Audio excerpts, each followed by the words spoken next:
A 3 quilômetros da cidade fica a usina nuclear Vladimir Ilyich Lenin, que emprega milhares de pessoas. Nesta noite, os 176 funcionários do Bloco 4 têm ordens de realizar um teste no sistema de alimentação automática de combustível do reator, que tem como objetivo economizar energia. À 1h23 da madrugada, os sistemas de segurança estão desativados e o teste começa. Uma série de explosões acontece dentro do reator. Enquanto Pripyat dorme tranquilamente, o chão da usina começa a tremer.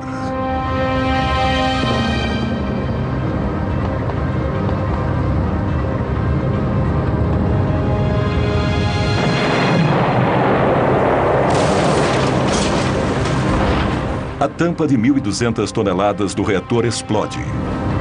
Um fluxo fortíssimo de vapor radioativo começa a jorrar, espalhando urânio e grafite centenas de metros em volta da usina.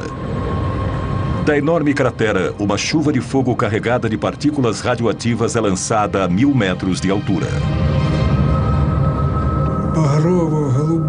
Eram várias cores, muito brilhantes. Laranja, vermelho, azul. Parecia um arco-íris. Foi lindo. O pior acidente nuclear da história tinha acabado de acontecer. Recebi um telefonema bem cedo, por volta das 5 da manhã. Disseram apenas que tinha havido um acidente na usina nuclear de Chernobyl.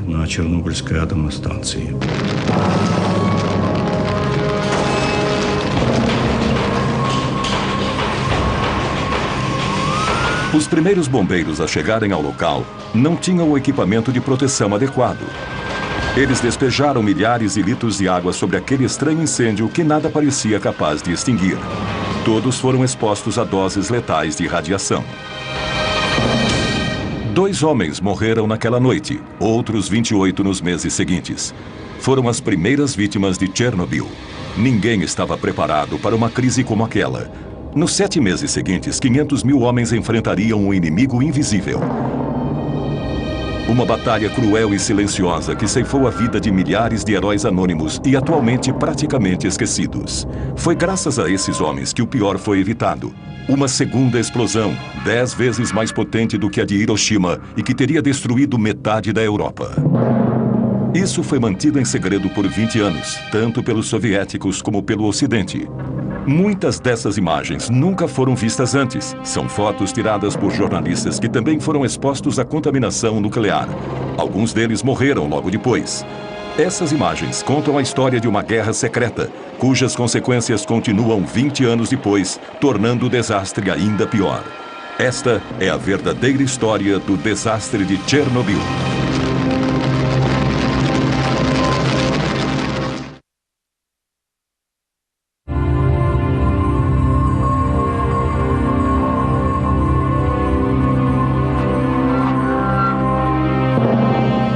Nas primeiras horas da manhã, as nuvens já tinham sido contaminadas pela coluna radioativa com mais de 1.000 metros de altura. Igor Kostin era fotógrafo da agência de notícias Novosti, quando um amigo que era piloto de helicóptero telefonou e se ofereceu para levá-lo para sobrevoar Chernobyl. Tudo o que Kostin sabia era que algo tinha acontecido na usina durante a noite. Ele foi o primeiro jornalista a ver a enorme cratera de perto. Держи! Держи! Где дым идет? Где дым? Когда мы подлетели к блоку, nós nos aproximamos do Bloco 4 e começamos a sobrevoá-lo. я не понимаю того до конца. Não tínhamos ideia do risco que estávamos correndo. Произошло. Я открыл иллюминатор. Quando sobrevoamos o bloco, eu abri a janela do helicóptero. Eu não percebi que estava cometendo um grande erro. A fumaça fina e transparente que ele via subindo das ruínas era pura radiação. Kostin foi um dos poucos repórteres que esteve em Chernobyl e conseguiu sobreviver à radiação. Quando abri a janela, não ouvi nenhum ruído. Estávamos bem acima das ruínas do reator. Eu sentia como se estivesse flutuando no espaço, como se estivesse num túmulo. O silêncio era mortal. Eu não ouvia nada, nem mesmo o helicóptero. Nada. Era um buraco negro. O silêncio era sepulcral.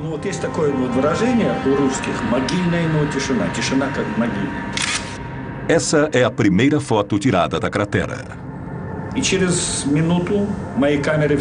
Depois de cerca de 1 minuto, meu equipamento começou a pifar. Não entendi o que estava acontecendo. Pensei que as minhas pilhas estavam fracas. Só pude tirar umas 12 fotos. Quando voltei para Kiev e revelei os filmes, vi que os negativos estavam escurecidos e as cores muito ruins. Eu ainda não sabia, mas as fotos tinham sido expostas à radioatividade. No centro do reator que explodiu, debaixo de 14 metros de destroços, a grafite que revestia o combustível nuclear queimou e derreteu o urânio. A precipitação radioativa seria 100 vezes maior do que a força combinada das 2 bombas atômicas lançadas sobre Hiroshima e Nagasaki. No Kremlin, 8 horas depois da explosão, Gorbachev tinha poucas informações sobre a situação. As primeiras informações que eu recebi falavam que havia acontecido um acidente e um incêndio. Não havia nenhuma palavra sobre a explosão. No início disseram que não houve explosões. As consequências dessas informações falsas foram dramáticas. К решению этой проблемы возникшей.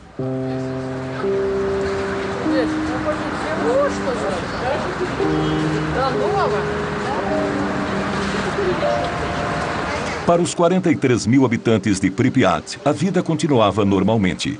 Eles não sabiam nada sobre o desastre a 3 quilômetros dali.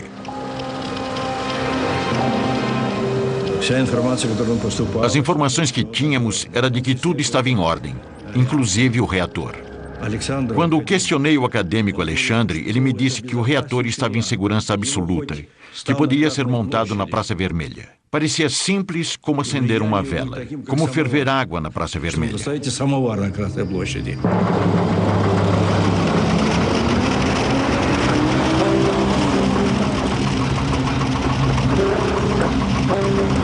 Na cidade, começaram os boatos de que havia acontecido um incêndio na usina e de que algumas pessoas haviam morrido durante a noite, mas não havia nenhuma informação oficial. Os raios brancos nessas imagens são resultado da radioatividade no filme.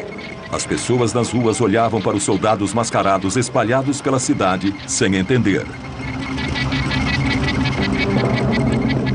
O coronel Gremeniuk comandou as tropas responsáveis por manter a situação sob controle. As pessoas sentiam um gosto estranho na boca, um gosto diferente, metálico, um gosto meio ácido. Dizem que a radiação não tem gosto. Só mais tarde é que percebemos que era o gosto do iodo radioativo.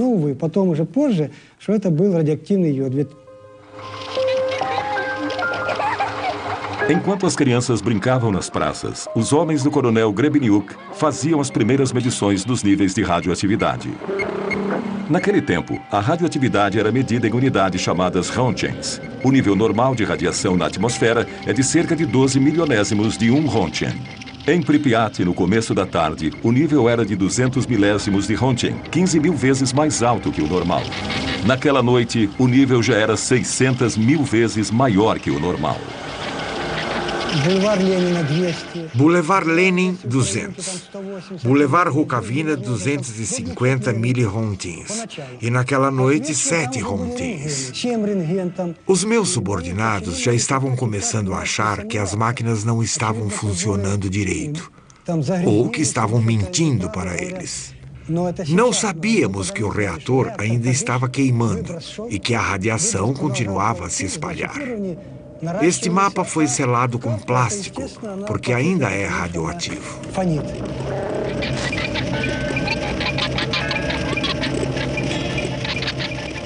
Acredita-se que o ser humano possa absorver até 2 röntgens por ano sem ser afetado. Mas a contaminação é letal se o corpo recebe mais de 400 röntgens.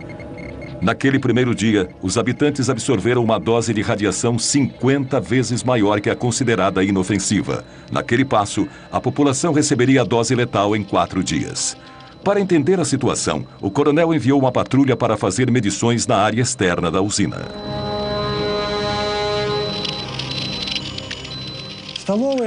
As primeiras medições foram registradas nesse mapa, 2080 röntgens.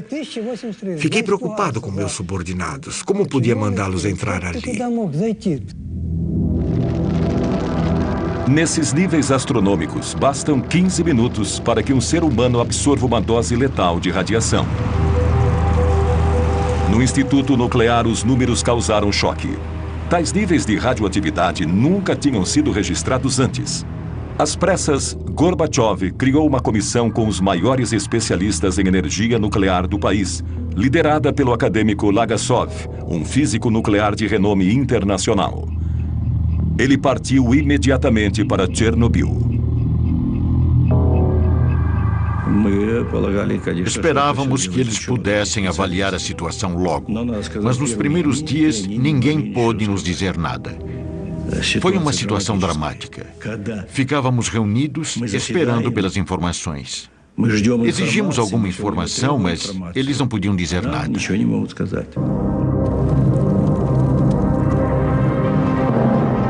20 horas após a explosão, o nível de radioatividade continuava a subir. Naquela altura, as portas e janelas já deveriam estar seladas e a população deveria estar tomando pílulas de iodo para combater os efeitos da radioatividade, mas nada disso tinha sido feito. Apesar da tensão crescente na cidade, a população ainda não tinha sido informada da situação. Na época, Yulia Marchenko tinha apenas 5 anos. Ela morava em Pripyat com a família. O pai dela trabalhava na usina. Meus pais me levaram para a escola como sempre. Tudo estava absolutamente normal. Meu pai já sabia que tinha havido um acidente, mas nenhuma precaução tinha sido tomada ainda. 30 horas após a explosão, as primeiras medidas de segurança começaram a ser tomadas. Mais de 1000 ônibus chegaram. Às 2 da tarde, o exército anunciou que todos os moradores iriam ser retirados da cidade.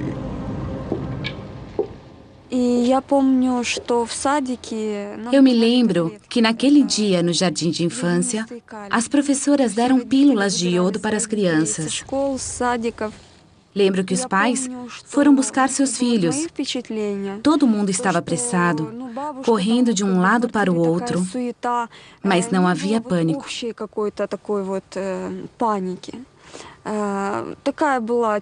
Achávamos que era temporário, que íamos voltar em alguns dias. Para evitar pânico, as autoridades esconderam a gravidade da situação. Os moradores tinham um prazo de 2 horas para pegar suas coisas e aguardar na porta de suas casas. Mandaram todo mundo entrar nos ônibus. Lembro perfeitamente bem de ter que escolher os brinquedos que ia levar. Eu tinha muitas bonecas e queria levar todas, mas não podia. Não podíamos nem levar roupas mais pesadas. As pessoas tiveram que abandonar tudo o que possuíam, deixar toda a vida para trás. Eles nunca mais iriam voltar. Um idoso não quis ir nos ônibus. Ficou para trás. Seu corpo foi encontrado algumas semanas depois. As pessoas não acreditavam no que estava acontecendo. Pensaram que estavam sendo enganadas. Os mais velhos lembravam da ocupação alemã e diziam que em 1941 havia bombas, mas que agora não havia nada. Eles não acreditavam num inimigo invisível, mas não havia tempo para explicações. Meus soldados e eu estávamos apenas cumprindo ordens.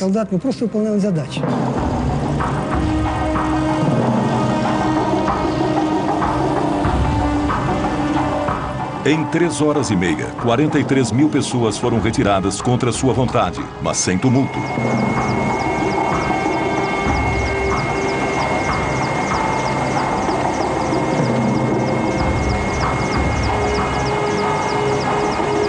Os ônibus começaram a levar os primeiros refugiados atômicos da Europa. Eles tinham sido expostos a doses de radiação que podiam alterar a composição do sangue e estimular o desenvolvimento de cânceres. Ну, как я нахожу, что, по-моему, скоро его отмоют. Скоро люди здесь будут жить. Ну, еще что вам сказать? Город должен жить. Красивый город. Вот я сейчас смотрю напротив стадиона. Здесь должны дети играть. Ну, без риска, по-моему, нигде нельзя.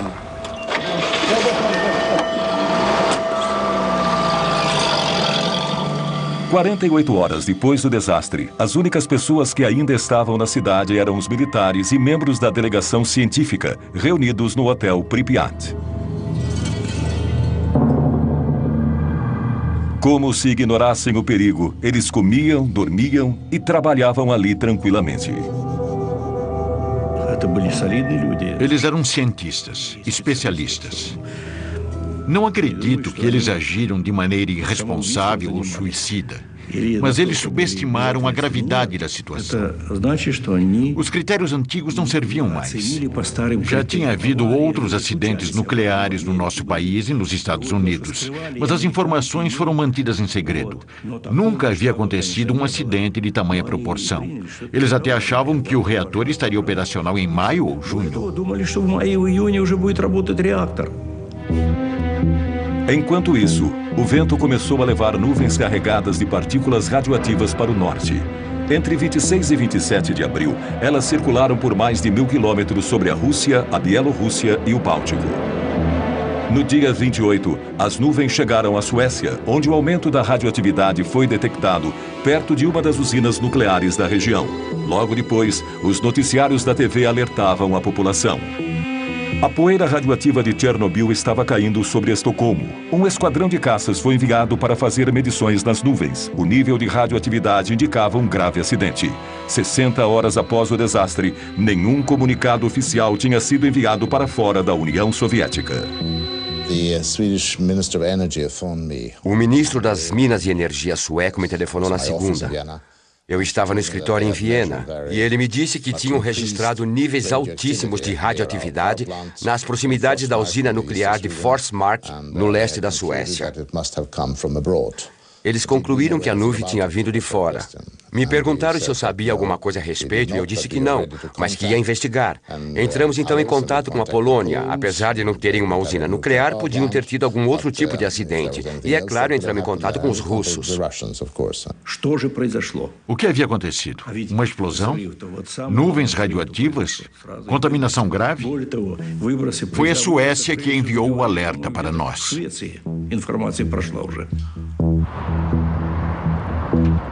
3 dias depois do acidente, enquanto Gorbachev ainda estava tentando reunir dados, os satélites espiões americanos e europeus se voltaram para a União Soviética e descobriram as ruínas da usina ucraniana. A fumaça que saía da enorme cratera aparecia claramente nas imagens.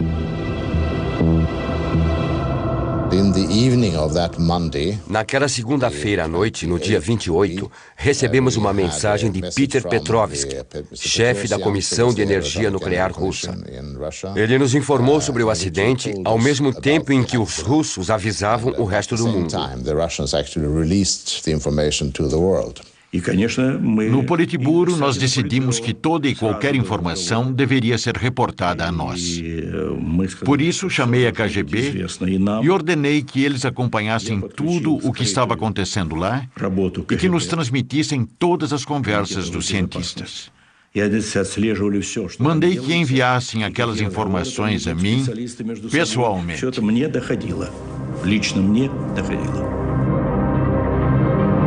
Foram necessárias 48 horas para que se tivesse informações precisas sobre o desastre. Foram 2 dias inteiros, durante os quais os 43 mil habitantes de Pripyat ficaram expostos à contaminação.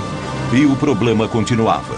Na parte inferior do reator, 1.200 toneladas de magma incandescente continuavam a queimar a mais de 3.000 graus, liberando gases e poeira radioativa na atmosfera. A Europa inteira estava à mercê dos ventos.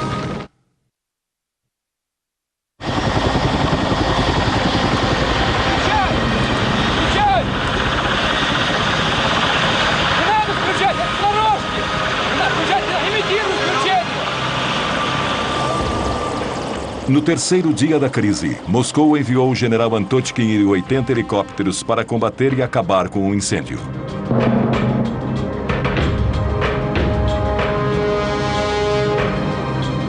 Quando chegou, o general sobrevoou o reator em ruínas a 200 metros de altitude. Por causa do incêndio, a temperatura estava entre 120 e 180 graus, mesmo àquela altitude. O nosso dosímetro, que é um instrumento que mede a radiação, ia só até 500 rotings. A agulha enlouqueceu, quase pulou do painel. Acho que havia pelo menos 1000 rotings a 200 metros. Mesmo àquela altitude, meia hora de exposição poderia ser fatal. A forte corrente de ar quente radioativo que subia do reator não permitia nenhum tipo de aproximação. Eles teriam que improvisar uma forma de cumprir sua missão.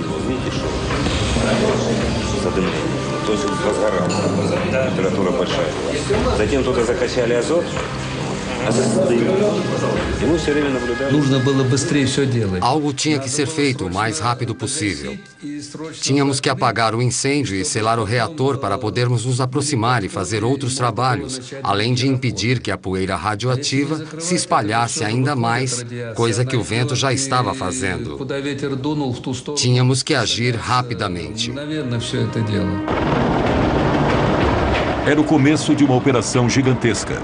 Pilotos foram requisitados às pressas e abandonaram o fronte no Afeganistão. Os soldados tinham que jogar sacos de areia de 80 quilos sobre o fogo, usando apenas as mãos. Eles esperavam abafar o incêndio, enchendo o reator com toneladas de areia e ácido bórico, que ajuda a neutralizar a radiação. No primeiro dia foram 110 sobrevoos, no dia seguinte 300. O nível de radiação sobre o reator estava acima de 3.500 röntgens, quase 9 vezes mais alto que o nível letal. Alguns pilotos fizeram 33 voos num só dia. Cada vez que sobrevoavam, eles recebiam 5 ou 6 röntgens. Se fossem devagar, a taxa era ainda maior. Após jogarem 6, 7, 8 sacos, ficavam encharcados de suor por causa do calor. Depois de algumas missões, meus soldados iam se lavar e comer, mas logo começavam a vomitar.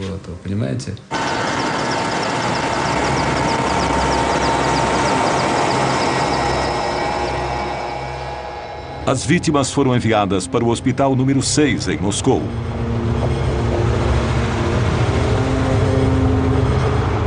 Era o único hospital no país especializado no tratamento de doenças e problemas causados pela exposição à radiação.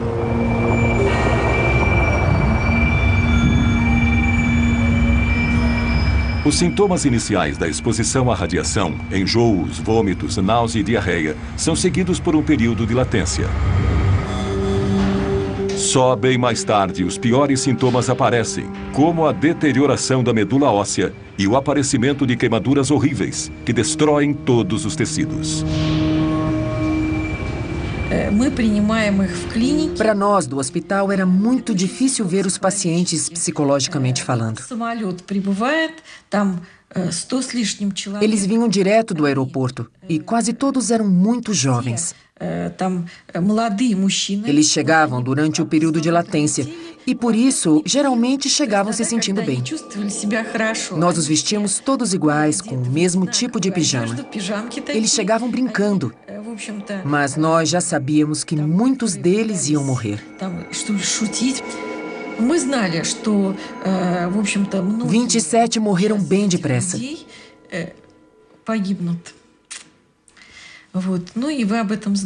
Todos tinham recebido doses cavalares de radiação. Estavam todos em péssimo estado. Era muito triste. E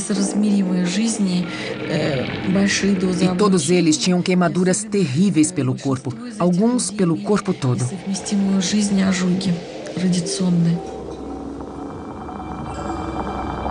Durante 15 anos, as autoridades reconheceram apenas esses primeiros casos como vítimas de Chernobyl.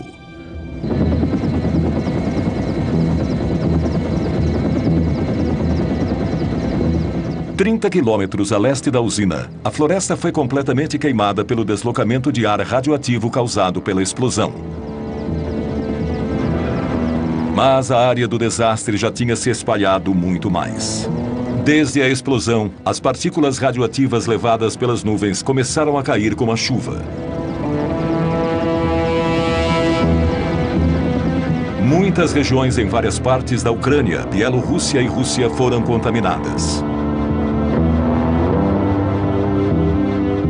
No dia 1º de maio, o vento mudou e também contaminou algumas áreas em Kiev, como mostra um mapa desenhado a partir das leituras feitas pelos homens do coronel Grebeniuk. As áreas mais contaminadas aparecem em vermelho, cercadas pelas áreas onde o nível de radiação era normal. Mas a população ainda não havia sido avisada. Houve apenas um relato, um minúsculo artigo de rodapé na página 3 do Pravda, que minimizava a gravidade do acidente e dizia que o perigo já tinha passado. A situação era crítica, mas eles agiam como se nada estivesse acontecendo. Seguiram com as comemorações do 1º de maio. Era como se o país se recusasse a reconhecer a situação. Foi a segunda fase do grande desastre de Chernobyl. 6 dias depois do acidente, apesar dos níveis de radiação milhares de vezes mais altos que o normal, as autoridades incentivavam as pessoas a participar do 1º de maio, mesmo onde se sabia que a contaminação era grave. Em 1986, assisti às comemorações do 1º de maio. Eu estava lá, testemunhei. Era a Parada dos Mortos.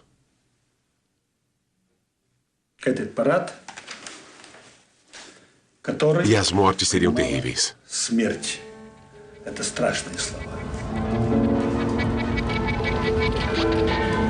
Estranhamente, todos os registros do 1º de maio de 1986 desapareceram do Arquivo Nacional da Ucrânia. Só restaram as fotos de Igor Kostin. Sherbitsky, o primeiro secretário do partido na Ucrânia, também participou das festividades com a família, inclusive os netos. Claro que era muito importante para nós evitar o pânico.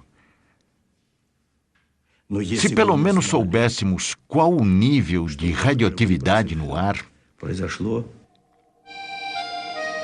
Quantas pessoas foram contaminadas durante as comemorações? Nenhum único estudo foi publicado ainda. Vladimir Sherbitsky, primeiro secretário do Partido Comunista Ucraniano, cometeu suicídio pouco depois.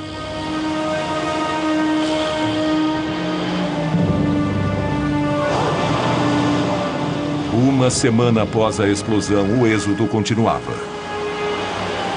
Os moradores de Chernobyl, a 7 quilômetros da usina, foram retirados, assim como todos os habitantes das cidades num raio de 30 quilômetros ao redor da usina.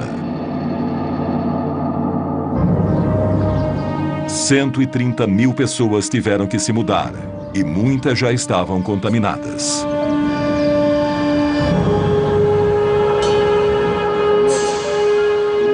Uma área de 300 mil hectares da Ucrânia e Bielorrússia foi abruptamente evacuada e isolada do resto do mundo.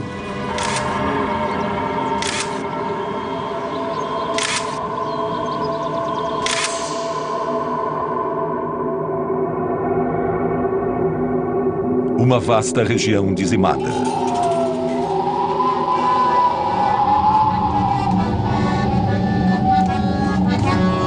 Toda uma cultura arrancada de sua terra natal. Em poucos dias, um mundo inteiro foi destruído por um inimigo invisível.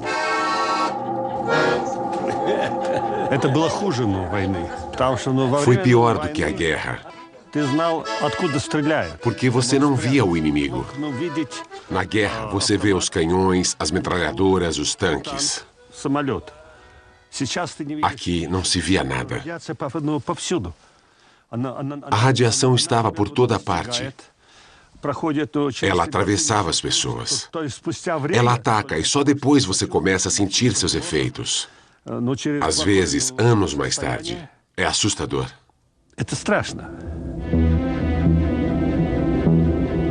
Enquanto isso, a nuvem radioativa continuava avançando sobre a Europa, passando sobre a Bavária e o norte da Itália.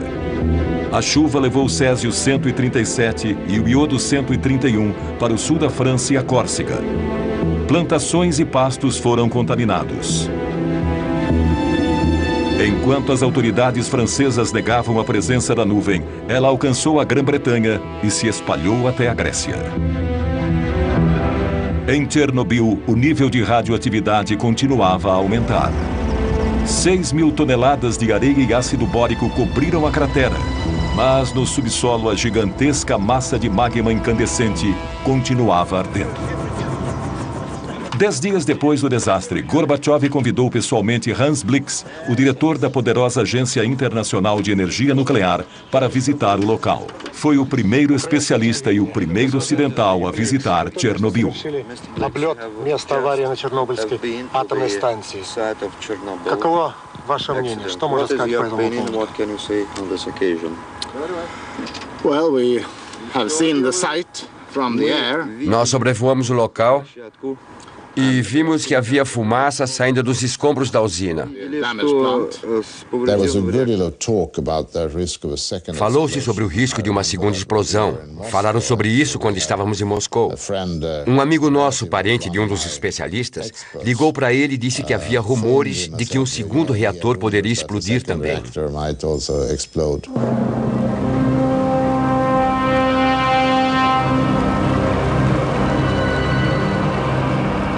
Na parte inferior do reator, 195 toneladas de combustível nuclear ainda estavam queimando, gerando um calor inacreditável que aos poucos foi derretendo a areia da superfície. As rachaduras logo começaram a aparecer. Depois que tapamos o buraco, a temperatura lá dentro começou a subir. Ficamos com medo, porque podia haver outra explosão. Foi assustador. Os cientistas vieram para fazer a leitura e ficaram preocupadíssimos. Tinham medo de que a temperatura alcançasse um nível crítico, o que provocaria uma segunda explosão. Teria sido uma tragédia sem precedentes. A laje de concreto debaixo do núcleo do reator estava esquentando e corria o risco de se partir. O magma podia começar a vazar. A água que os bombeiros jogaram logo depois do desastre estava empoçada embaixo da laje. Se o magma entrasse em contato com a água, isso causaria uma segunda explosão, ainda mais devastadora do que a primeira. Os maiores especialistas do país foram chamados para ajudar. Vassily Nesterenko era um deles. Na época, ele trabalhava com mísseis intercontinentais soviéticos. Se o calor fizesse com que a laje de concreto trincasse, bastaria que 1.400 quilos da mistura de urânio e grafite entrassem em contato com a água para detonar uma segunda explosão.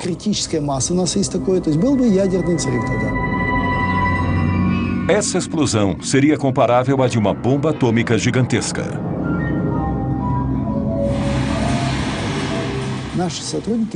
Nossos especialistas avaliaram os dados e concluíram que a explosão teria uma força de 3 a 5 megatons.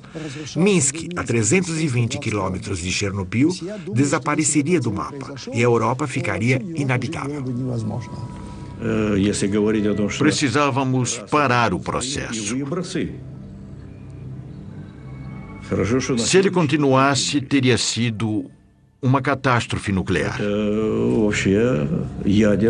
Teria sido um desastre sem precedentes.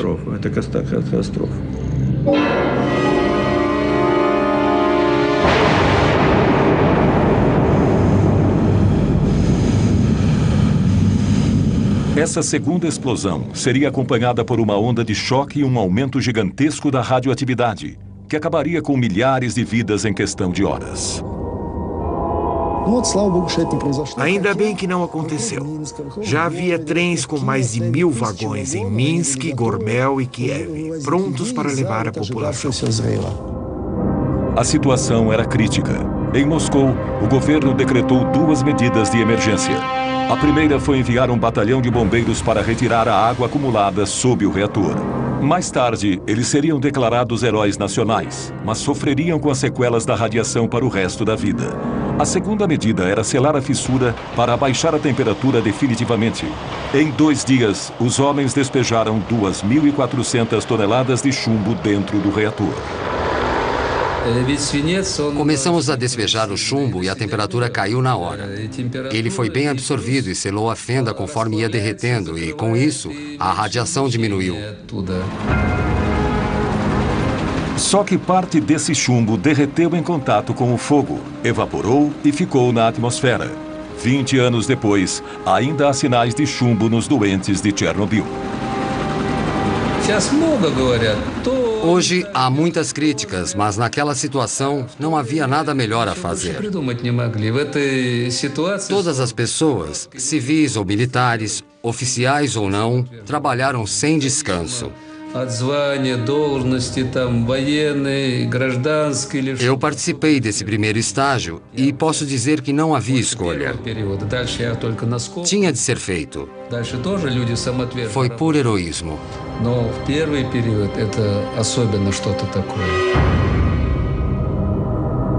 Durante a operação, 600 pilotos foram contaminados. Todos morreram, mas seus esforços adiaram o pior por alguns dias. Embora tivesse sido coberto, o incêndio não tinha acabado. Sobrevoos com helicópteros não iam resolver o problema. Era preciso chegar mais perto, entrar na fissura. Mas como?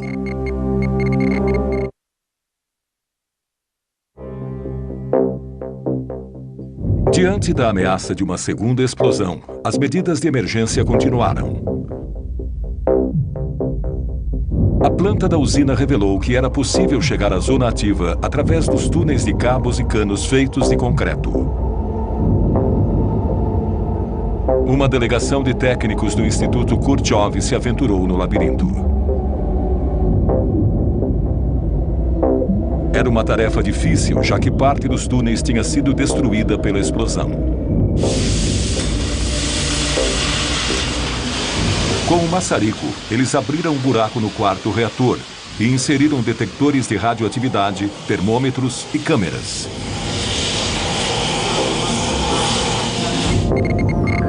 O resultado foi aterrador. Os níveis de radiação eram astronômicos e o que eles mais temiam se confirmou. O magma quente tinha trincado a laje de concreto, vazado para uma área inferior vazia e agora ameaçava se infiltrar ainda mais. O risco de haver uma explosão era de 5, 10%. Drenamos a água debaixo do reator, mas era preciso fazer mais. Tínhamos que pôr alguma coisa embaixo do reator para impedir que o magma se infiltrasse. Alguma coisa que o impedisse de vazar. Nada impedia que o magma se infiltrasse ainda mais no subsolo arenoso. Abaixo do reator, havia um enorme sistema aquífero que abastecia o país inteiro.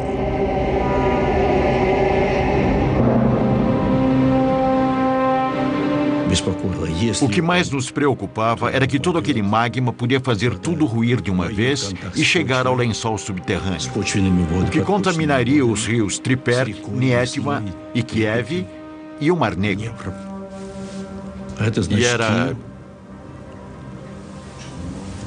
E era imperativo encontrar uma solução. Cogitou-se uma nova operação, mas que causaria mais mortes.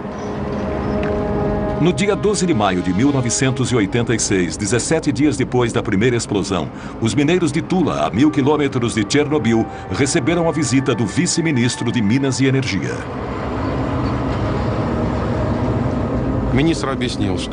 O ministro falou sobre o acidente em Chernobyl. Disse que precisava de mineiros da nossa região de Moscou e nos deu 24 horas para reunirmos os nossos pertences. No dia seguinte, um ônibus nos pegou numa praça e nos levou para o aeroporto de Moscou. No dia 13 de maio, nossos camaradas já estavam trabalhando em Chernobyl.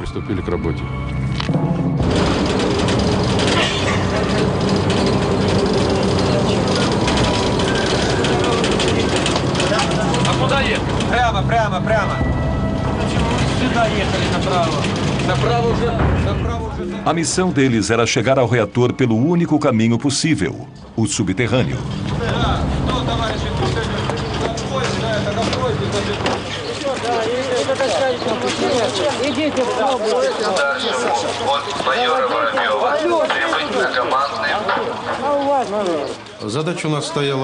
Nossa missão era uma só: cavar um túnel de 150 metros a partir do terceiro reator até a avaria embaixo do quarto reator.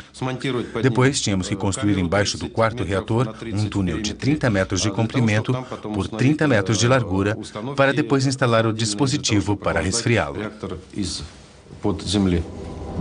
Para limitar a exposição à radiação, os mineiros fizeram um buraco de 12 metros antes de começar a cavar na direção do reator.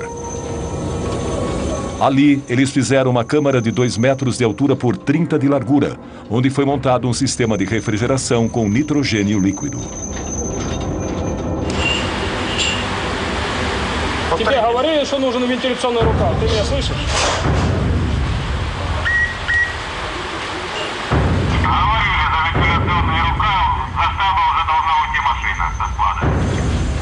Em um mês, 10 mil mineiros da Rússia e da Ucrânia desceram ao túnel. Todos tinham entre 20 e 30 anos. Lá dentro não havia ventilação e por isso a temperatura chegava a 50 graus. A radioatividade era de no mínimo 1 Rontgen por hora. Trabalhamos sem nenhum equipamento de proteção. Não dava para usar máscaras porque o filtro ficava úmido em questão de minutos. Todo mundo trabalhava sem nada, até sem camisa. Bebíamos água direto das garrafas abertas, o que era péssimo porque estávamos ingerindo partículas radioativas junto com a água. Um dos nossos camaradas engoliu um grão de areia altamente radioativo e morreu. Como a gente ia saber o que cada um inalava ou ingeria? O mais difícil era a falta de oxigênio. E o calor insuportável. Era absurdamente quente.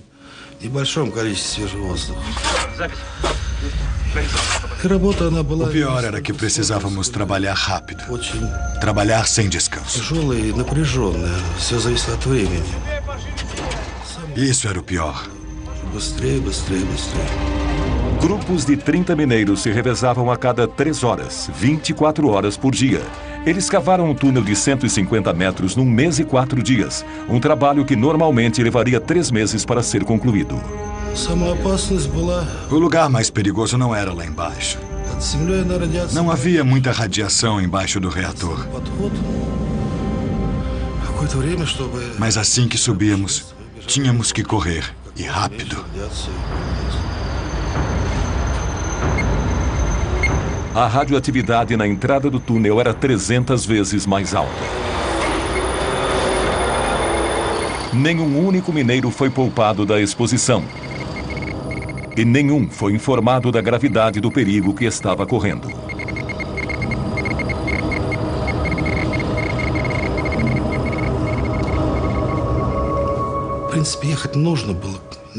Alguém precisava fazer aquilo. Se não fôssemos nós, seriam outros. Nós cumprimos nosso dever. Se devíamos ter aceitado, é muito tarde para julgar. Eu não me arrependo.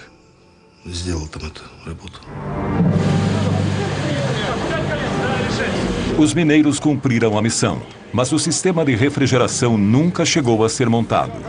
A câmara subterrânea foi preenchida com concreto para solidificar a estrutura.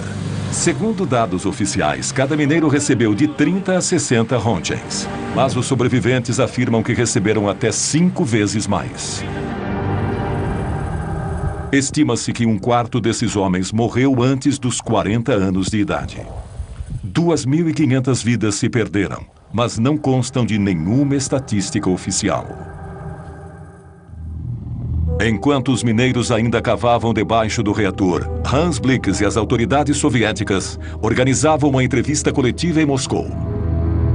Let me say that on behalf of the IAEA, em nome da AIEA, Quero dizer que lamentamos profundamente este acidente trágico, a perda de tantas vidas e o prejuízo causado.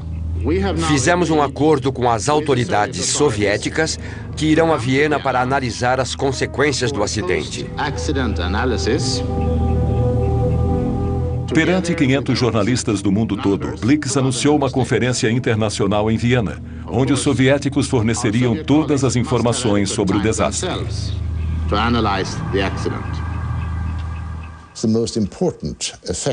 O resultado mais importante da entrevista coletiva foi que o povo russo passou a acreditar no governo. As pessoas estavam acostumadas a nunca acreditar no que o governo dizia, porque ele sempre omitia informações. O povo nunca sabia de nada. Então, quando ouviram as notícias do acidente, ficaram com medo que fosse pior. E era. Foi terrível com certeza, mas de alguma forma passaram a confiar no governo. Foi uma vitória da Glasnost. Os soviéticos concordaram em cooperar com o Ocidente. Foi uma mudança histórica que deu início a uma abertura conhecida como Glasnost, uma vitória política de Gorbachev. Em Chernobyl, embora o incêndio tivesse sido controlado, a fissura e as toneladas de lixo radioativo estavam expostas aos elementos. Era mais do que urgente cobrir a estrutura danificada e limpar a área. Para tanto, seriam necessários mais homens, muitos mais.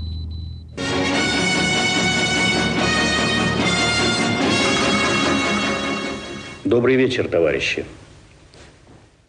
18 dias após o desastre, Gorbachev falou ao povo soviético. Авария на Чернобыльской атомной электростанции. Она больно затронула советских людей, взволновала международную общественность. Мы впервые реально столкнулись с такой грозной силой, какой является ядерная энергия, вышедшая из-под контроля. Вся работа, по сути, ведется круглосуточно. Задействованы научные, технические, экономические возможности всей страны. O país todo foi mobilizado. Nada de formalidades burocráticas. Se alguém tinha o que precisávamos, pegávamos. A preocupação com os custos ficou para depois. Pegávamos tudo de que precisávamos. Era uma situação de emergência. O general Nikolai Tarakhanov comandou as tropas terrestres. Em apenas um ano, 100 mil soldados e oficiais passaram por Chernobyl. Eram todos reservistas. Foram convocados pelas autoridades das cidades onde viviam e enviados para o fronte.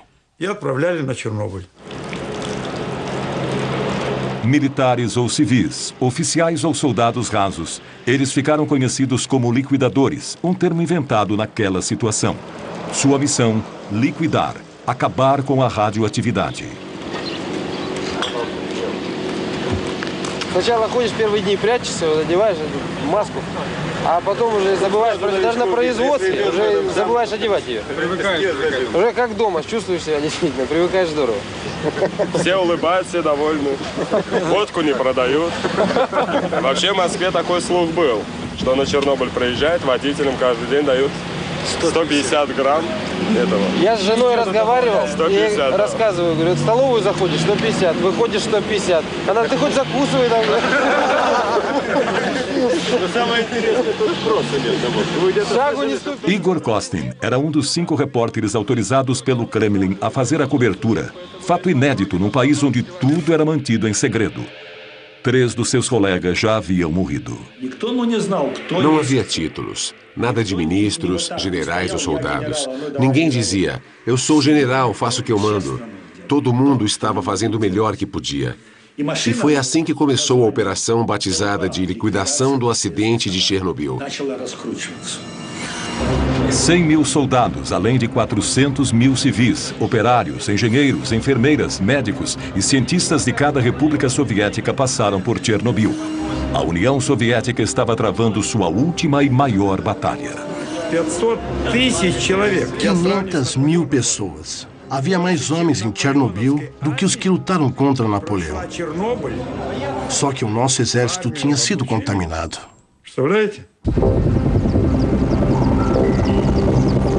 Do céu, os helicópteros despejavam toneladas de um líquido grudento, uma mistura que aglutinava e colava a poeira radioativa no chão.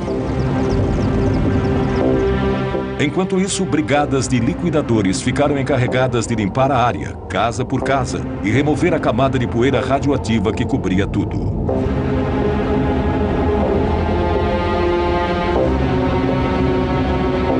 Создавались специальные бригады охотников. Havia esquadrões especiais de caçadores. Eles usavam rifles e patrulhavam o interior e as florestas, matando cães e gatos.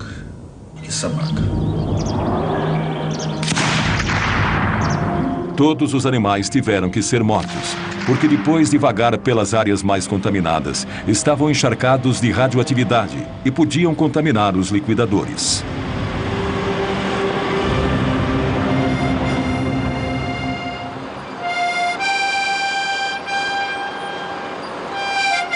As últimas vilas onde ainda havia habitantes foram evacuadas. As casas foram demolidas uma a uma e enterradas. À noite, os caminhões, as máquinas e os homens estavam cobertos de poeira radioativa.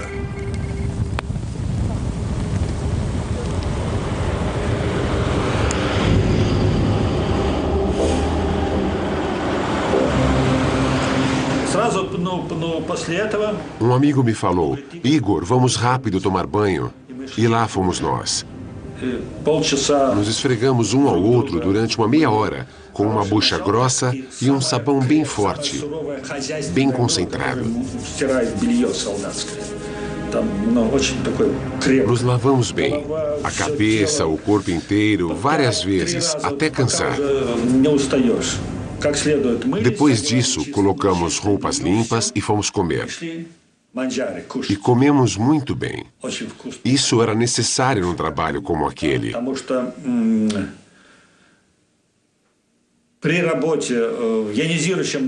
Porque com a radiação ionizante, você precisa estar forte, bem forte, porque toda essa radiação se aloja nos pontos mais fracos do seu organismo e lá se instala.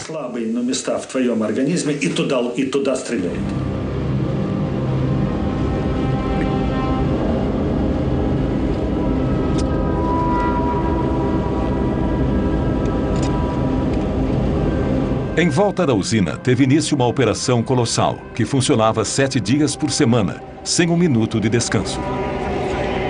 300 mil metros cúbicos de solo contaminado foram retirados, levados para valas enormes e cobertos com concreto.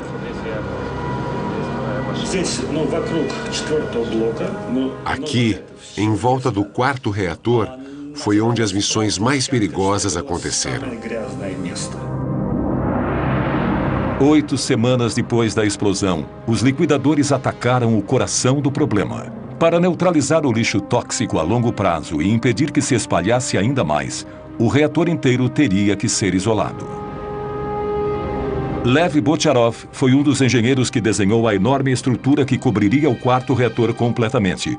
Um sarcófago de aço e concreto de 170 metros de comprimento por 66 metros de altura. Aquele foi um projeto único.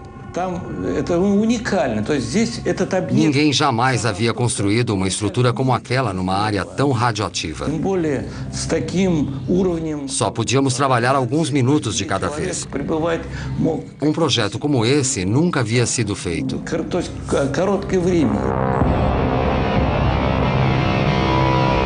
Era um desafio gigantesco. Como construir uma estrutura colossal num lugar onde as pessoas só podiam trabalhar alguns minutos, às vezes segundos, de cada vez? Uma situação como aquela exigiria maior capacidade de improvisação dos liquidadores e colocaria mais vidas em risco.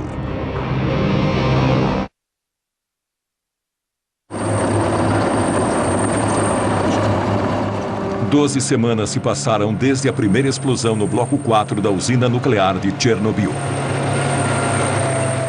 Para impedir que a contaminação se alastrasse, o ataque final foi lançado.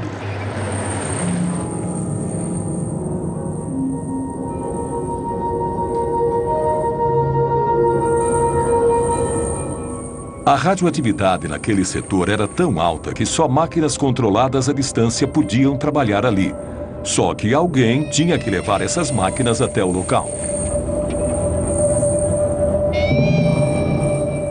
Os trabalhadores só podiam ficar ali alguns minutos. Caso contrário, receberiam uma dose letal de radiação. Cada segundo aumentava o risco de vida. Esse era um dos veículos blindados. Parece primitivo, mas nós mesmos tivemos que construir.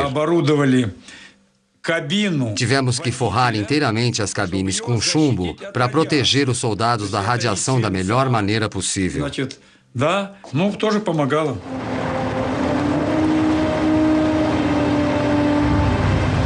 Cada peça metálica da estrutura era fabricada às vezes a centenas de quilômetros dali. As peças eram levadas uma a uma para a usina, para serem montadas lá. Um quebra-cabeça extraordinário. Vigas de 150 toneladas com 70 metros de comprimento, escoras de 45 metros de altura. Esse é o Demac 4000. Olha o tamanho desse guindaste. Não podíamos trabalhar ali muito tempo, então não podíamos nos dar ao luxo de errar. Um mínimo erro de cálculo e teria sido impossível montar tudo.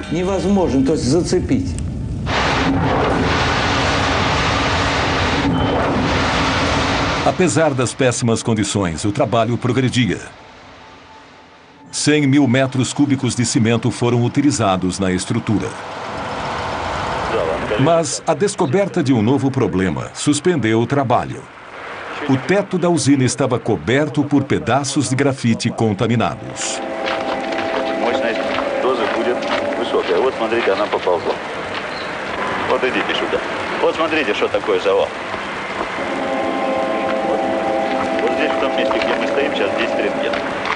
Это будет примерно 1000. Вот около вот этого колпака примерно 200. Все, пойдемте. На сегодня хватит нам. Выходим, пойдемте. И ты тоже выходи оттуда. Eram blocos de grafite que cobriam as barras de urânio e voaram durante a explosão. Um único pedaço emite radiação suficiente para matar um homem em menos de 1 hora. Era essencial se livrar deles antes de continuar com a construção.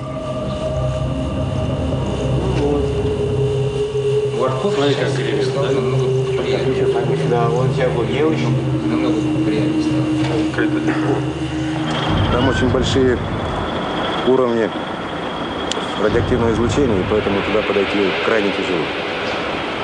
Ну и зачем туда пускать людей, когда тут может техника сработать? A solução foi levar robôs até o telhado para jogar os destroços radioativos lá de cima. 60 metros abaixo, outros robôs juntavam os detritos e os enterravam em valas. Mas depois de alguns dias, a radioatividade ambiente começou a afetar até as máquinas. Os circuitos eletrônicos não aguentaram. Entraram em colapso e pararam de funcionar. Uma das máquinas quase se jogou de cima do telhado. Он же поперек висит.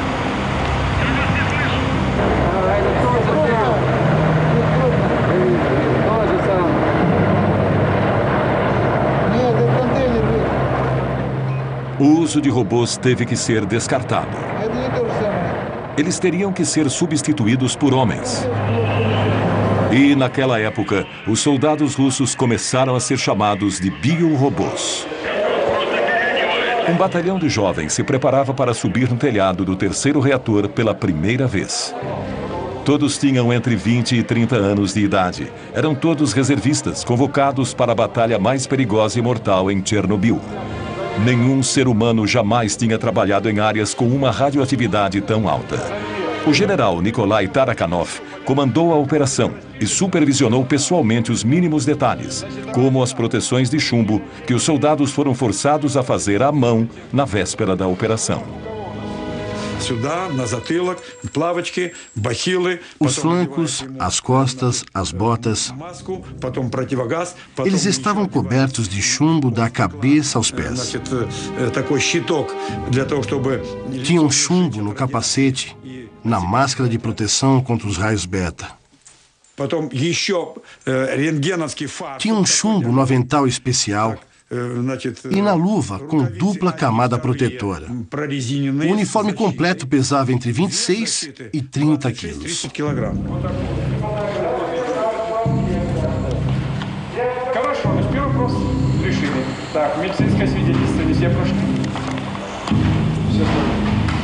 Подождите, это ответ, значит, не по существу.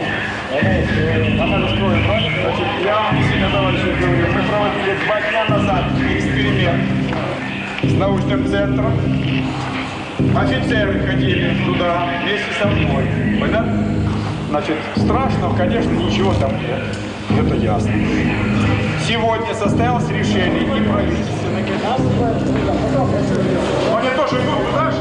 И многие так, ну некоторые не стремились. É claro que havia pessoas que não queriam ir, mas não tinham escolha. Eram reservistas, tinham que ir. А вот лично мое мнение было, надо было ехать и отдать свой долг. Eu não tive dúvida, era o meu dever. Quem ia fazer aquilo por mim? Аварию моими руками, моей работой, чтобы он... Quem ia limpar os destroços do desastre e impedir a radioatividade de se espalhar pelo mundo? Alguém tinha que fazer aquilo. Надо было кому-то делать. Foram 2 semanas e meia no inferno. Um inferno que podia durar 2 ou 3 minutos para cada soldado, às vezes só 40 segundos se o nível estava muito alto. Calculávamos o tempo de exposição de cada soldado cuidadosamente para salvar o máximo de vidas possível.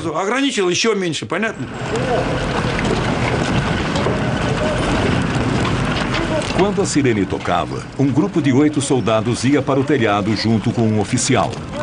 A missão era bem simples: juntar os destroços radioativos o mais rápido possível e jogar tudo para baixo.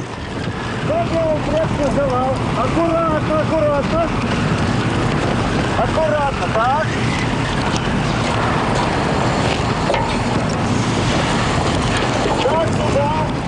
Segundo os cálculos do general Tarakanov, o nível de radioatividade era de 7.000 Rontgens por hora, o que permitia aos biorobôs apenas 45 segundos de exposição, o suficiente para remover apenas 2 pás de resíduos.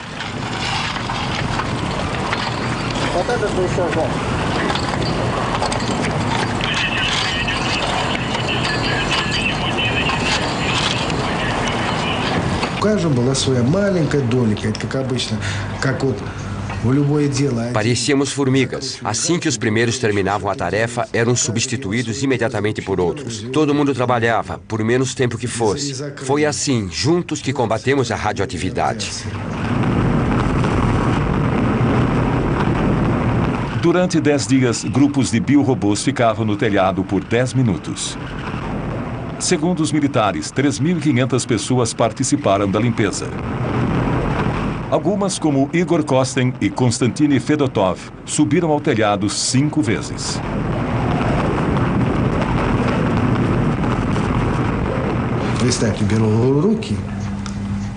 Chegamos a pegar destroços com 1.500 Rontgens. Depois de um dia de trabalho, as mãos doíam tanto que você não conseguia nem fechar o punho.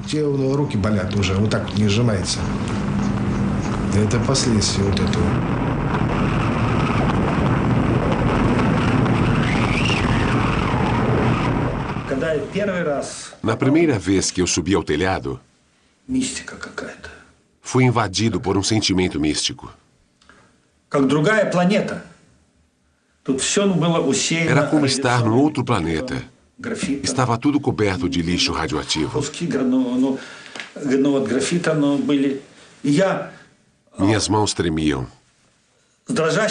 Eu não sabia em que mundo estava. Comecei a tirar fotos.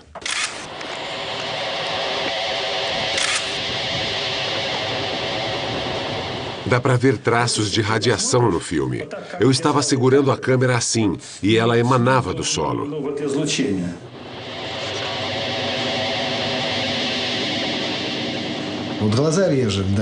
Os olhos começavam a arder e você ficava com um gosto metálico na boca. Quando você sentia essas duas coisas, sabia que tinha recebido uma dose alta demais. Eu não conseguia sentir os dentes. A minha boca estava com gosto de chumbo.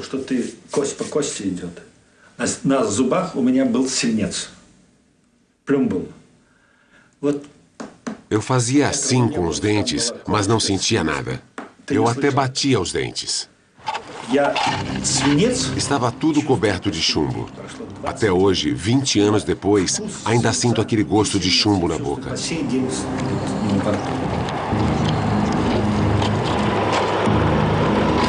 Depois, milhares de pessoas descobririam que aquele gosto estranho era o indício do ataque de um inimigo invisível.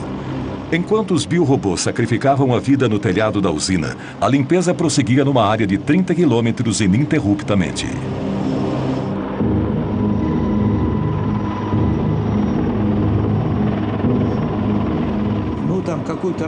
O trabalho que normalmente um homem levaria 1 hora para fazer, aqui em Chernobyl, era feito por 60 pessoas.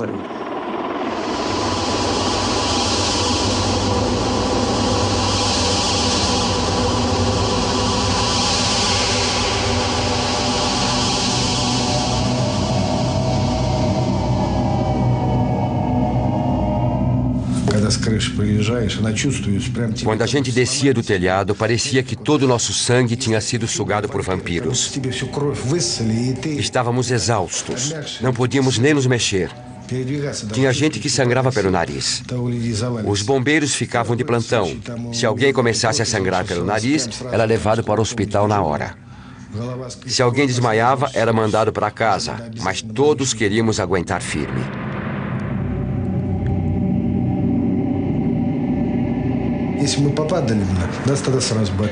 Na época, éramos jovens e fortes. Ficamos doentes. Perdemos tudo.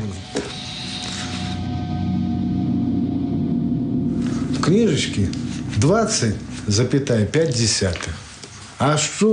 Na minha ficha consta que recebi 20,5 roentgens. O que isso significa? Na verdade, a dose que recebi foi muito maior que essa.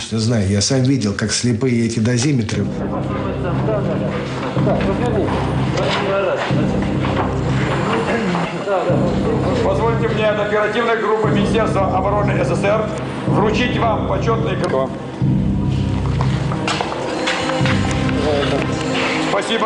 Como recompensa, cada soldado recebeu um certificado de liquidador e uma gratificação de 100 rublos, o equivalente hoje a cerca de $100 americanos.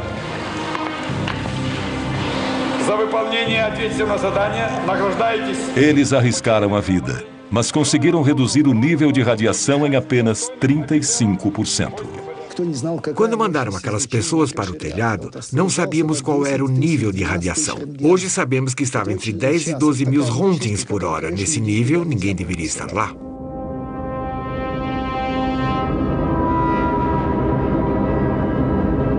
Sete meses após a explosão, a área tinha sido limpa e o sarcófago construído. 500 mil pessoas, entre civis e militares, participaram da operação. Eu disse à comissão que, por terem enfrentado níveis de radiação absurdos, limpado toda a grafite e realizado tarefas tão heróicas, os nossos soldados mereciam algum ato simbólico, como hastear a nossa bandeira.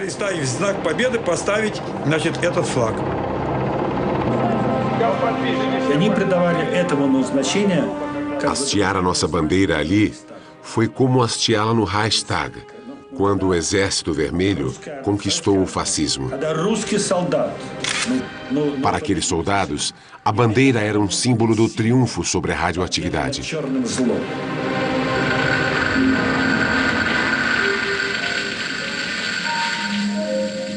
Cada grupo de liquidadores comemorou o fim da operação à sua maneira. Bocharov e seus homens gravaram seus nomes na tampa de metal que ia selar o sarcófago.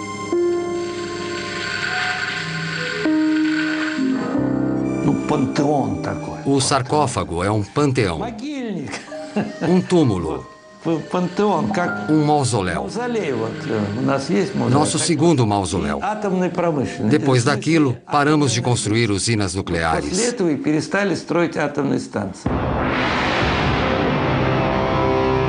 Foi uma vitória amarga. O país nunca se recuperaria.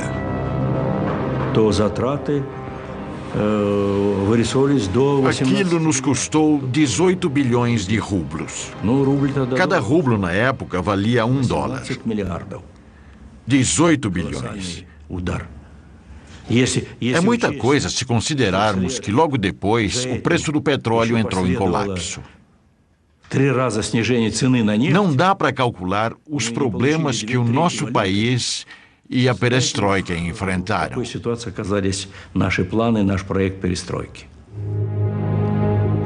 A primeira nevasca começou a cair sobre Chernobyl. Para as autoridades, era uma prova de que o sarcófago estava lacrado, pelo menos pelos próximos 30 anos, segundo a previsão. Os liquidadores voltaram para casa. Os reatores 1, 2 e 3 foram reativados. A primeira batalha de Chernobyl terminou anunciando o fim da União das Repúblicas Socialistas Soviéticas. E para muitos, marcou o início de uma guerra que, 20 anos depois, ainda não acabou.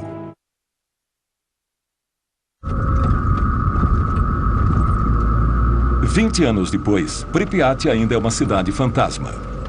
Acompanhada por Igor Kostin, Yulia foi ver o apartamento em que morou com a família até o dia da evacuação.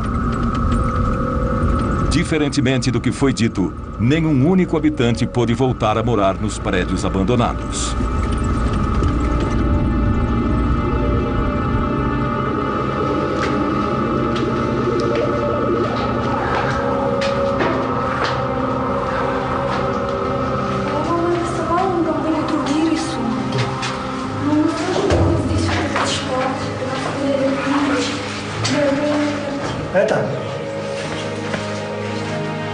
Потрогай стену, раз ты пришла к себе домой.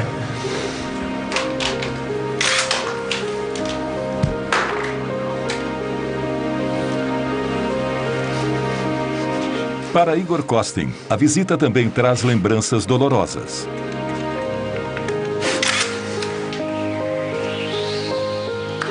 Ele foi exposto à radiação durante os 7 meses em que cobriu a operação. Desde então, tem que ficar hospitalizado mais de 2 meses todos os anos. Новую энергию в завтрашний день. Родина, как никто, больше дает энергию человеку. Это твоя родина, твоя земля сейчас так впитала все мощное, что только мы можем дать отсюда.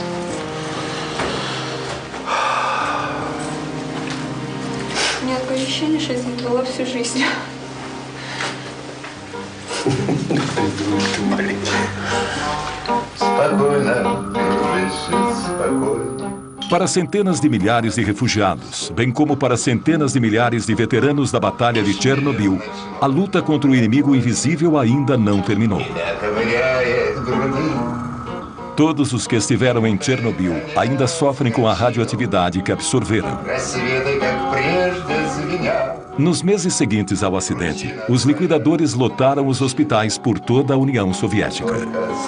20 anos depois, aqueles que ainda estão vivos continuam a frequentar o hospital número 6. São todos vítimas do que os especialistas chamaram de Síndrome de Chernobyl.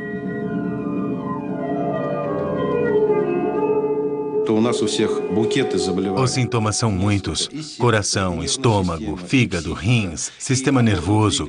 Nosso corpo todo sofreu com as mudanças radicais no metabolismo causadas pela radiação e exposição química. Quando os liquidadores voltaram para casa, estavam exaustos, incapazes de voltar a uma vida normal. 20 anos mais tarde, muitos dos que sobreviveram estão incapacitados, não podem trabalhar. Parece que as autoridades esqueceram suas dificuldades e diminuíram o valor das pensões. Os veteranos da guerra do Afeganistão ainda estão vivos, enquanto nós morremos aos poucos.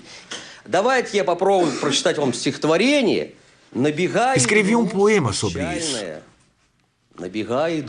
Estou cheio de tristeza, nostalgia e angústia. É como uma bala na têmpora que nada pode deter. E a mãe reza em segredo para que Deus poupe a vida do seu filho. Esses homens não tinham nem 30 anos quando foram convocados para lutar contra o átomo. Hoje nem completaram 50 anos, mas têm as limitações de pessoas mais velhas. Segundo o exército, dos 500 mil liquidadores de Chernobyl, 20 mil já morreram. 200 mil estão oficialmente incapacitados. Você não sabe quanto tempo vai viver ou que doença vai acabar matando você. Não sabe quais os efeitos que isso terá nos seus filhos, se é que vai poder ter filhos. Só o que sabemos é que esse inimigo invisível está nos devorando por dentro, como um verme. Para nós, a guerra continua e aos poucos estamos deixando este mundo. Apesar de tudo isso, depois de 2 décadas, apenas 59 mortes foram oficialmente atribuídas ao acidente de Chernobyl. Nenhum único estudo foi feito com os 130 mil refugiados da região. Nenhum único dado estatístico levantado sobre o estado dos 500 mil liquidadores. Nenhum número sobre a população que continua a morar perto de Chernobyl e das áreas contaminadas. Essas pessoas nunca souberam o nível de radiação que receberam. 6-0, да? Це вже підвищується. Вчора була 5 і 7, а сьогодні вже 6-0. Степень підвищується. Такое може бути. Да? Плюс-мінус. Плюс-мінус. Це не таке страшне. Слухайте, до скількох страшне? До скількох? Ну, кажіть правду. До скількох страшне? До скількох? До 20. Uma representante do Soviete Supremo descobriu que as reais consequências do acidente foram encobertas quando a União Soviética se dissolveu em 1991. Aproveitando o momento de anarquia em que o país se encontrava, ela conseguiu pôr as mãos em cópias de vários documentos secretos. Um relatório de 600 páginas do Comitê Central, preparado enquanto a Batalha de Chernobyl ainda estava sendo travada. Quando eu li aqueles documentos, descobri que as coisas aconteceram de maneira muito diferente. Eu percebi o tamanho da mentira que os líderes do partido contaram. O decreto número 12 dizia que em 12 de maio de 1986, 10.198 pessoas já tinham sido hospitalizadas, das quais 345 mostravam sinais de lesões causadas pela radiação. Ao mesmo tempo, as autoridades diziam que estava tudo bem, que não tinha sido nada sério. Portanto, eles mentiram para nós.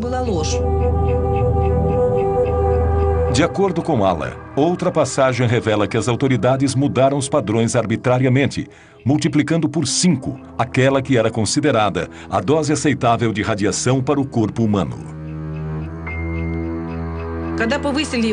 Quando eles aumentaram os parâmetros, muitas pessoas ficaram milagrosamente curadas.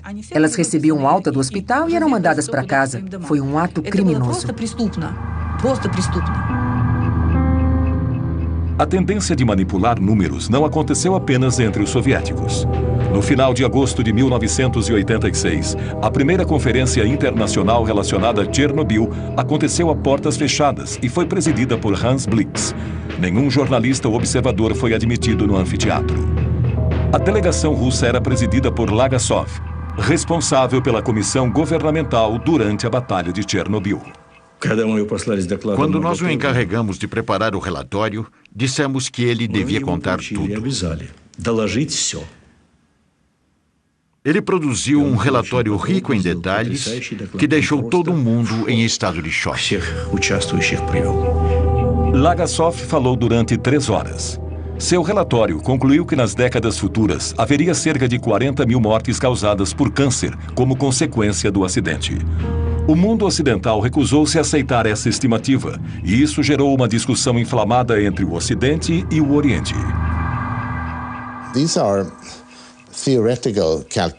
São cálculos teóricos baseados no modelo de Hiroshima. O efeito a longo prazo da exposição a um determinado tipo de radioatividade mata uma quantidade X de pessoas. Então, multiplica-se por 10. Presume-se que seja por 10. Esse foi o cálculo. Não é um número exato, não é empírico. Os números se mostraram extremamente flexíveis. Ao final da conferência, não se falava mais em 40 mil vítimas, mas sim em 4 mil prováveis mortes. Quase 20 anos depois, em setembro de 2005, esse foi o número oficial de vítimas do desastre. A oposição mais ferrenha à política de transparência dos soviéticos foi a dos franceses, que negaram que a nuvem radioativa passou sobre o seu país.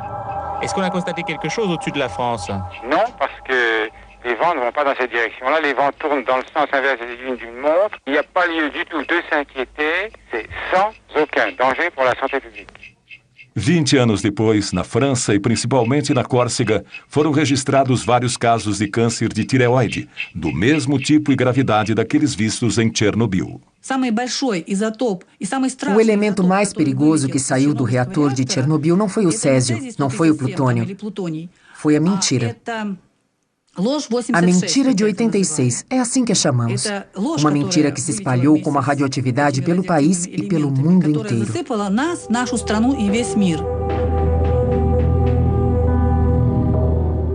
Em 27 de abril de 1988, no segundo aniversário do desastre, Lagasov, que tinha trabalhado tanto para revelar a verdade, decidiu por fim a sua vida.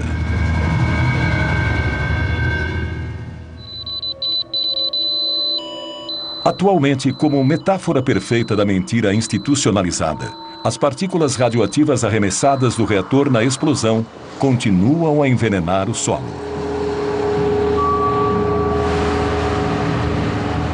"20 anos após o acidente, a região de Chernobyl continua inabitável.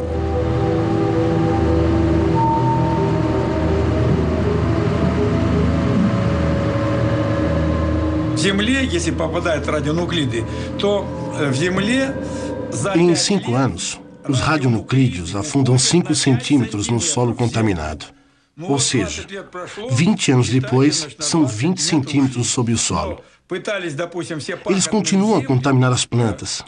Para limpar tudo, teríamos que remover 20 centímetros do solo e enterrar isso em valas, o que seria uma tarefa gigantesca. É impossível.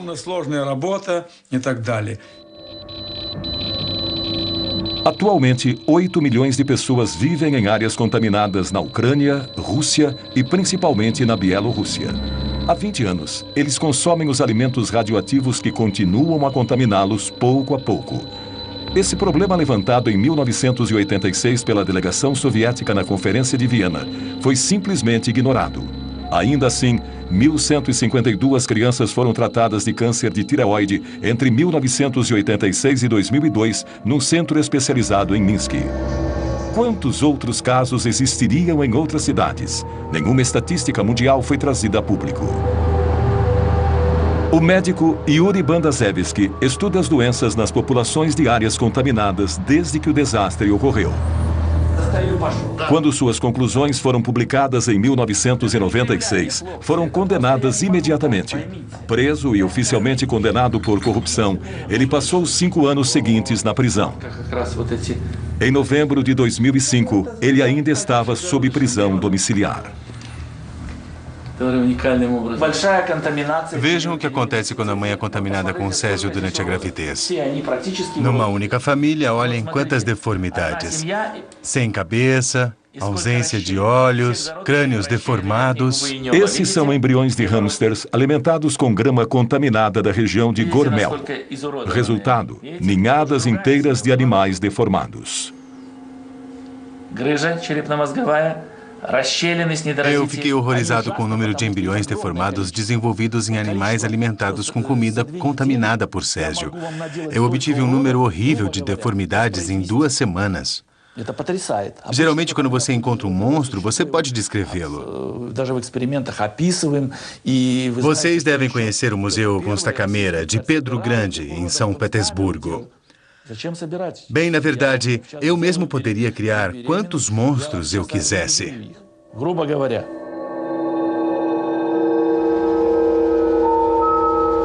Nunca houve nenhum estudo oficial de mutações genéticas decorrentes do acidente em Chernobyl. Apesar disso e dos mais de 1000 abortos espontâneos que ocorreram após o desastre, centenas de crianças sofrem com os efeitos da radiação. As deformidades que vemos nessas crianças são parecidas com as que vimos nos hamsters de Bandazevsky. Na Bielorrússia, 300 mil crianças atualmente sofrem as consequências da contaminação. A IGCO, Cruz Verde Internacional, fundada por Gorbachev depois que ele deixou o governo em 1991, abriu centros de tratamento e apoio às vítimas de Chernobyl. Eles também organizam acampamentos terapêuticos com o objetivo de ensinar as novas gerações das áreas contaminadas a conviver com a radioatividade, como aqui, medindo o nível de contaminação do alimento. Por quantos anos isso vai continuar? 800 anos? 800 anos. Até o segundo Jesus Cristo nascer? Até ele voltar? Sim, Chernobyl teve um papel importante para nós todos. E é claro que temos que continuar pesquisando e continuar investindo. Temos que reforçar os laços de cooperação com outros países e criar centros científicos internacionais para descobrir novas fontes de energia mais seguras. Isso é essencial. Eu não desejo que ninguém, seja amigo ou inimigo, passe por uma tragédia como essa. Ninguém merece passar pelo que passamos em Chernobyl. Somos todos humanos, ninguém merece isso.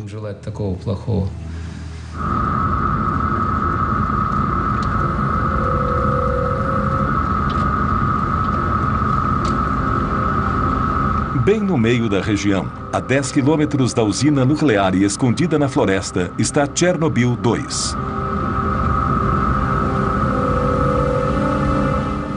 Há 20 anos, ninguém podia se aproximar desse enorme radar militar.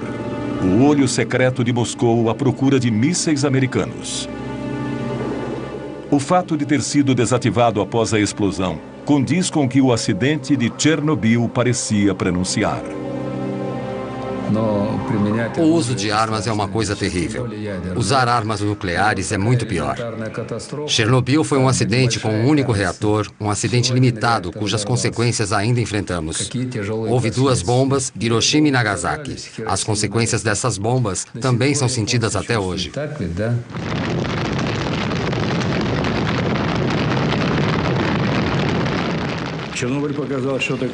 Chernobyl nos mostrou o que realmente acontece com a energia nuclear em mãos humanas.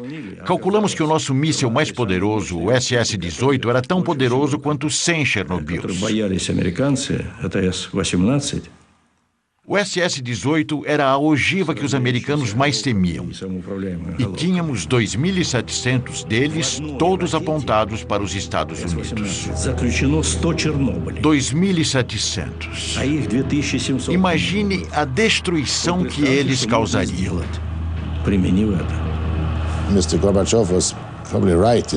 Gorbachev estava certo em dizer que Chernobyl foi a melhor representação da radioatividade fora de controle. De certa forma, ele também disse que temos que nos afastar das armas nucleares.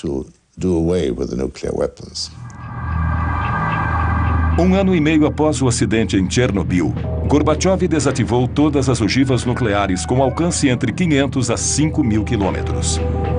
10 anos mais tarde, o tratado que proibia testes nucleares foi assinado por países do mundo todo, menos pela Índia. Chernobyl marcou o início do desarmamento dos 2 maiores rivais nucleares do mundo.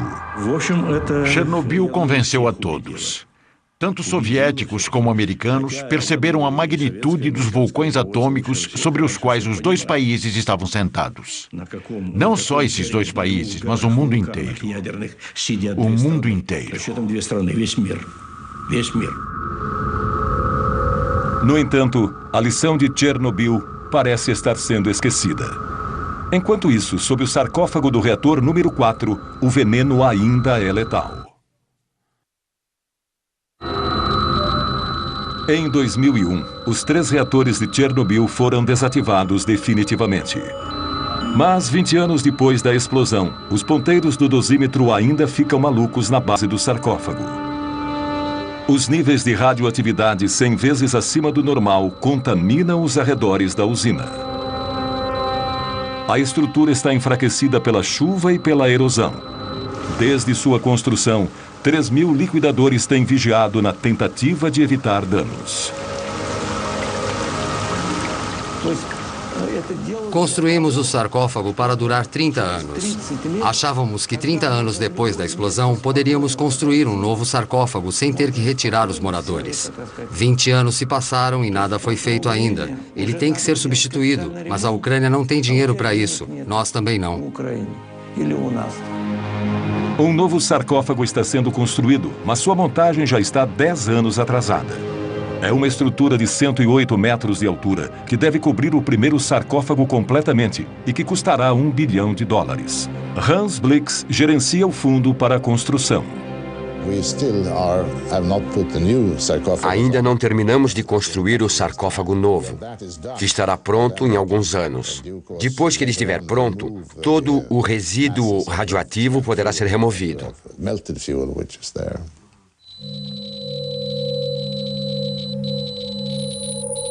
O magma frio que está dentro do reator, a 14 metros de profundidade, ainda é uma ameaça terrível. E assim continuará por muito tempo.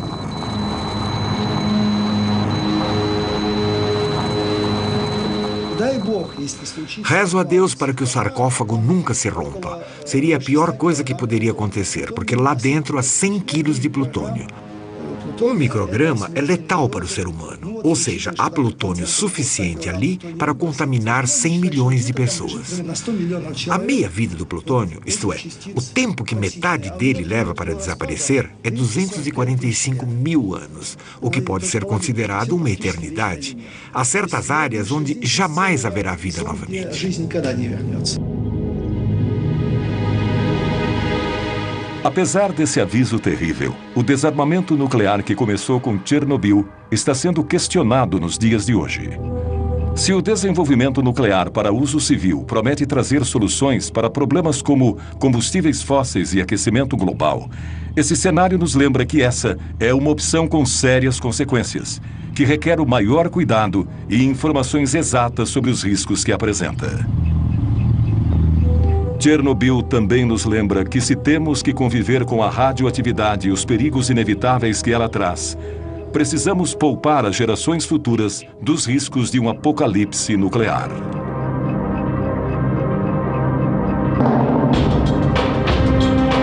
Versão brasileira, Tempo Filmes, São Paulo.